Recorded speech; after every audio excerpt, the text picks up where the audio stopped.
읽어보도록 하겠습니다. 누가복음 제17장 11절로 19절.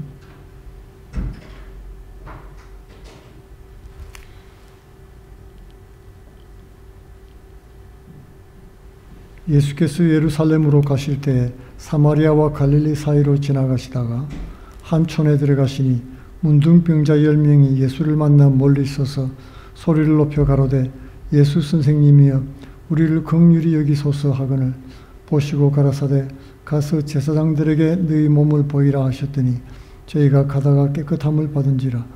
그 중에 하나가 자기의 나은 것을 보고 큰 소리로 하나님께 영광을 돌리며 돌아와 예수의 발 아래 엎드려 살해하니 저는 사마리아인이라. 예수께서 대답하여 가라사대 10사람이 다 깨끗함을 받지 아니하였느냐? 그 9은 어디 있느냐? 이 이방인 외에는 하나님께 영광을 돌리러 돌아온 자가 없느냐 하시고 그에게 이르시되 일어나 가라 내 믿음이 너를 구원하였느니라 하시더라. 아멘. 오늘은 이 본문 말씀으로 감사의 시작, 감격이란 제목으로 은혜를 나누기를 원합니다. 어두운 암흑이란 말이 있습니다. 이 말은 세계 최초로 대학 교육을 받은 시각장애자이고 청각장애자이면서 작가이면서 사회사업가 같은 헬렌 켈러가 처음으로 한 말입니다. 그런데 육신의 눈을 못 보는 것만 어둠이 암흑이 아니지요. 마음이 무너지는 것도 어두운 암흑인 것입니다. 이 세상에서 가장 귀한 물건, 귀한 것들은 눈이 아니라 마음으로 보는 것입니다. 우리도 한때 어두운 암흑 가운데 있었지요. 심적으로나 영적으로 캄캄한 암흑이었습니다. 아무리 애를 써도 희망이 안 보이고 아무리 몸부림을 쳐도 고통의 시간은 끝날 기미가 안 보였습니다. 그럴 때가 있었죠. 막막한 것입니다. 보지 못하는 것과 마음이 어두운 암흑은 서로 다른 것이라고 말할 수 있습니다. 헬렌 켈러는 시각장애인이었죠. 그러나 그녀는 빛을 못 보는 것이 암흑이 아니라 눈을 가지고도 제대로 쓰지 못하는 그것이 어두운 암흑이라고 말을 했던 것입니다. 헬렌 켈러는 자신이 만약에 대학 총장이 된다면 사람들이 어두운 암흑을 탈출할 수 있도록 눈을 잘 쓰는 법을 필수 과목으로 만들겠다고 얘기한 적이 있습니다. 그야말로 눈뜬 장님이라는 것입니다. 사람들이 눈을 뜨고도 제대로 봐야 할 것을 못 본다는 말이죠. 삶이 어두운 암흑이 되기는 쉽습니다. 삶을 어둡게 하고 암흑으로 만드는 것 중에 불만, 불평이 그 중에 있다고 할 수 있습니다. 우리가 몸과 마음이 병들었을 때 나타나는 공통적인 증상들이 있지요. 그것은 바로 불평하는 것입니다. 몸이 병들어서 오랫동안 병원 신세를 지내고 누워 지낸 그런 환자들이나 또 마음의 병이 들어서 우울증이 깊었던 그런 사람들은 만사가 다 불만이고 불평인 것입니다. 몸이 극도로 약해지니까 무엇 하나 마음대로 되는 일이 없지요. 또 마음이 약해지니까 무언가 도전하려고 해도 시작도 하기 전에 이미 실패가 눈앞에 보입니다. 그러니 허약한 몸과 마음을 원망하면서 매사에 불평을 하게 되는 것입니다. 이 모든 것은 우리의 몸과 마음이 어두워지면 나타나는 증상들인 것입니다.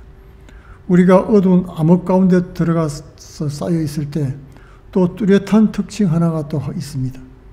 그것은 바로 감사하지 못한다는 것입니다. 하나님 감사합니다.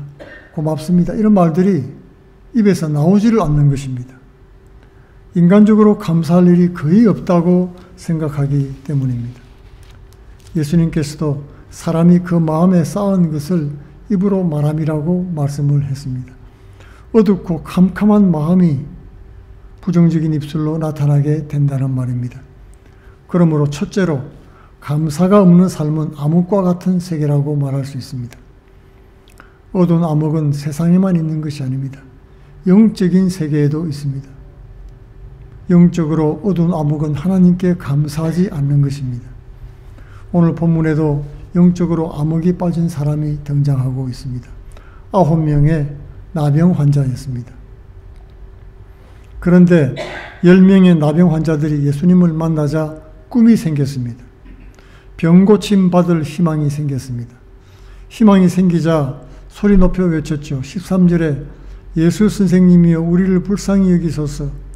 그러자 예수께서 너희 몸을 제사장들에게 가서 보이라고 말씀했던 것입니다. 10명의 나병 환자들은 제사장에게 가는 도중에 깨끗하게 나았습니다. 그리고 각자 제 갈 길로 가버린 것입니다. 문제는 나머지 한 명이었습니다.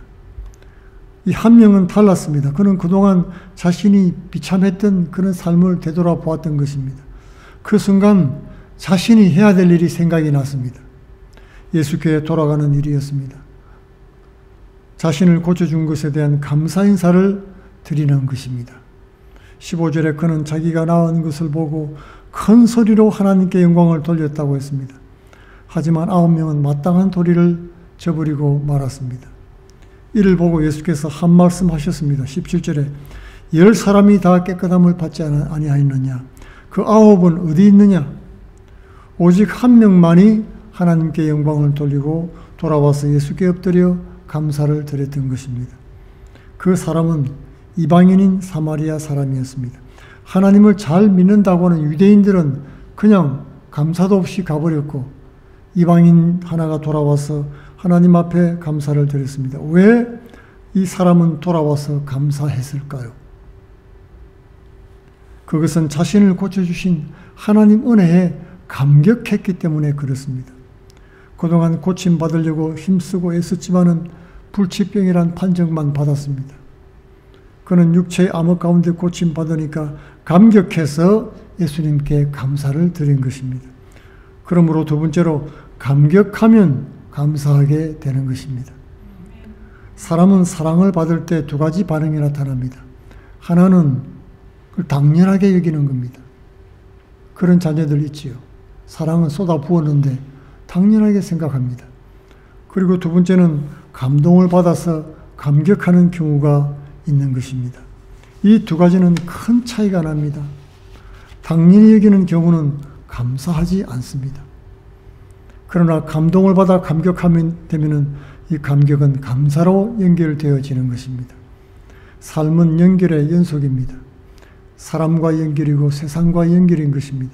신앙도 연결입니다. 예수님과의 연결인 것입니다. 그러나 감격이 없으면은 예수님과의 연결이 끊어지게 되는 것입니다. 감격해서 감사한 나병 환자처럼 감격을 해야 예수님과 연결되어질 수가 있습니다.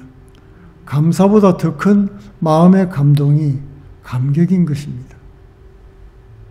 최근에 보이스피싱이 날로 극성을 부리고 있습니다. 이 보이스피싱은 마귀의 올무와 같습니다. 연결되면 절대 안 됩니다. 그렇죠. 걸려들면 죽는 것입니다. 단절되어야 됩니다. 연결되는 순간 큰 피해를 입게 되는 것입니다. 그러나 소중한 사람들과는 연결이 되어야 합니다. 연결되는 순간 행복해지는 것입니다.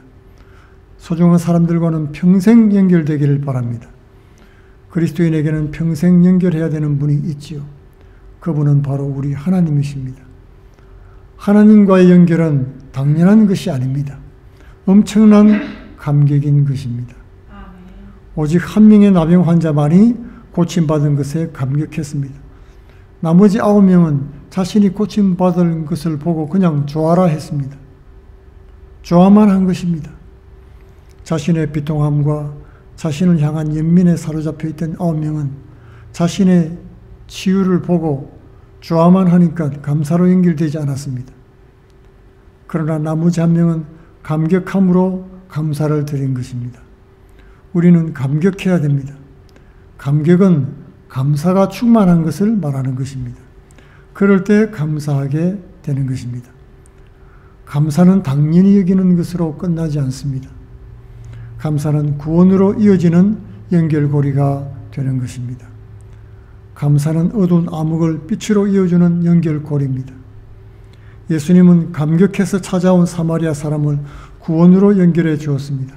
19절 말씀에 내 믿음이 너를 구원하였느니라 그랬습니다. 너를 구원하였다. 이 말은 내 병을 낫게 했다는 뜻입니다. 너희 믿음이 너를 낫게 했다. 그런 뜻입니다. 예수 선생이 불쌍히 여겨서 낫게 한 것이 아닙니다. 예수님을 구세주로 믿고 그 믿음으로 네가 네 병을 낫게 했다고 말씀하신 것입니다. 이 말씀은 인간이 들어야 될 최고의 말씀이라고 할 수 있습니다.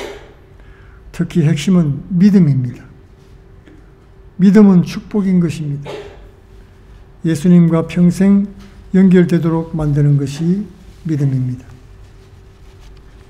인간이 예수님과 연결되기 위해서는 믿음이라는 조건만이 필요합니다. 히브리서 11장 6절에 하나님께서는 믿음이 없이는 나를 기쁘게 할 수 없다고 했습니다.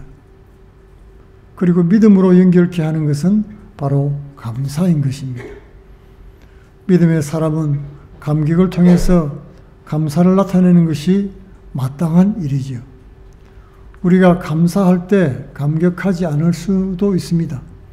그러나 감사가 충만해서 넘치게 되면은 감격하게 되는 것입니다. 그러므로 감격하면 반드시 감사하게 되어 있습니다. 독에 물이 가득 차면 흘러 넘치게 되는 것처럼 우리가 감격할 때 감사가 저절로 흘러 넘치게 되는 것입니다. 우리가 참으로 감사할 대상은 하나님이십니다. 우리 인생들은 그 자체가 감사하는 것입니다. 맥스 루케이도 목사님은 감사는 나 자신의 인생에 대한 예의라고 했습니다. 또 감사는 하나님께 대한 예의라고 했던 것입니다. 감사하지 않는 것은 우리 인생과 우리를 구원하신 하나님께 대한 예의를 저버리는 것이라고 말할 수 있는 것입니다. 세 번째로 지금 감사해야 됩니다. 우리가 감사하는 삶을 살려면 먼저 감격해야 되지요. 감격하면 감사는 저절로 터져 나옵니다. 이때 감사는 입술의 감사가 아닌 것입니다. 선물을 드리는 그 정도의 감사가 아닙니다. 인생 전체를 드리는 감사인 것입니다. 우리 가문은 오직 하나님만 섬기겠다는 여호수아와 같은 그런 가문을 드리는 고백의 감사입니다. 감격이 있는 감사는 행동으로 나타나게 되는 것입니다. 감격을 경험한 사람은 즉시 당장 감사합니다. 한 명의 나병 환자는 병이 나은 즉시 예수께 찾아가 감사했습니다. 지금의 적은 나중이라는 말이 있습니다. 나중에 다시 보자라고 말하는 사람 치고 무서운 사람 없다고 하는 말이 있지요. 왜냐하면 나중에 별 볼 일 없기 때문에 그렇습니다. 나중에 볼 일이 별로 없습니다. 19세기 러시아 문호 톨스토이가 말년에 쓴 이 세계의 질문이라는 글이 있습니다. 그곳에서 그는 다음과 같이 질문하고 대답을 했습니다. 세상에서 가장 중요한 때는 언제입니까? 그것은 바로 지금입니다. 세상에서 가장 중요한 사람은 누구일까요? 그것은 지금 함께 있는 사람입니다. 세상에서 가장 중요한 일이 무엇일까요? 그것은 지금 곁에 있는 사람을 위해서 좋은 일을 하는 것입니다. 우리는 지금 세상을 살아가고 있습니다. 지금 내 인생을 살고 있는 것입니다. 마찬가지로 감사도 지금 해야 됩니다. 나중에는 실행하기가 어렵습니다. 기회를 놓치고 맙니다. 상황이 변하기 때문에 그렇습니다. 네 번째로 작은 일에도 감사할 줄 알아야 합니다. 감사하는 사람은 절실하게 살아왔던 사람입니다. 나병 환자는 절실한 마음으로 살아왔습니다. 그 절실한 기도가 응답되자 감사하지 않을 수가 없었던 것입니다. 세상에는 작은 일에도 절실한 마음으로 감사하며 충성하는 사람이 있습니다.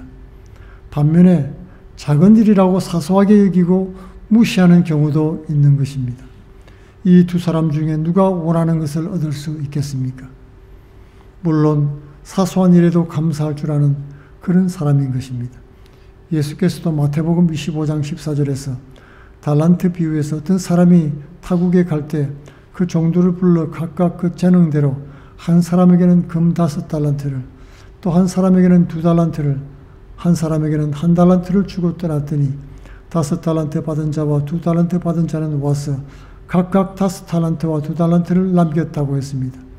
그때 주인이 말하기를 착하고 충성된 종아, 내가 적은 일에 충성하였음에 내가 많은 것을 내게 맡기리니 내 주인의 즐거움에 참여하라고 칭찬해 주었던 것입니다. 적은 일을 맡아 충성했다는 것입니다. 하나님은 우리가 감당 못할 큰 일을 도모하라고 하지 않으셨습니다. 각각 믿음의 분량이 있는 것입니다. 우리의 사명과 사역은 사실 날마다 주어진 작거나 적은 일들의 연속이라고 말할 수 있습니다. 오늘 작은 소자에게 물 한 그릇 준 것이 예수님을 영접한 충성된 일이라고 인정해 주시는 것입니다. 그러므로 보기에 사소하고 작은 일들을 귀중한 사명으로 알고 감사하며 충성하시기 바랍니다. 2차 세계대전 때 히틀러에게 처형된 본헤퍼 목사님이란 분이 계십니다. 이 목사님은 성도들의 감사를 통해서 인생이 부유하게 될 수 있다고 했던 것입니다. 이 부유함은 영적인 부유함입니다. 감사할 줄 아는 것은 영적인 축복이라는 뜻이죠.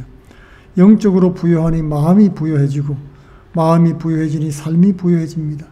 결국 부유한 인생은 감사가 만드는 것이라고 했던 것입니다. 감사할 줄 아는 사람은 부유한 삶을 결국 살게 된다는 말씀입니다. 애굽을 떠나왔던 이스라엘 1세들은 광야에서 범사에 불평하며 살았습니다. 그들은 하늘의 만나와 반석의 생수를 감사하지 못했습니다. 그 기적 같은 은혜를 역겹다고 했던 것입니다. 그러다 결국은 광야에서 소멸되고 말았습니다. 불평은 어두운 암흑의 삶을 살게 합니다. 하나님은 오늘날 그리스도인들에게 감사하는 사람들이 되라고 권면하고 있습니다. 감사를 통해 우리가 가는 길에 그리스도의 빛이 비추어지기를 바랍니다. 추수감사절 때만 그때만 감사하는 것이 아니라 매일을 감사하며 사시기 바랍니다. 성령의 감동과 감격으로 충만하여져서 평생 감사의 열매를 맺고 사시기를 예수님 이름으로 축원드리겠습니다. 다시 기도하겠습니다. 고맙고 감사하신 아버지, 불만 불평으로 살아왔던 지난 시절을 돌이키며 회개하며 이제 남은 삶을 아버지 주님 앞에 감사와 찬송을 드리며 영광 돌리기를 원합니다. 우리의 삶이 우리 입술의 고백처럼 되어지는 놀라운 일을 체험하는 복된 삶이 되도록 축복해 주옵소서. 예수님 이름으로 기도하옵나이다. 아멘.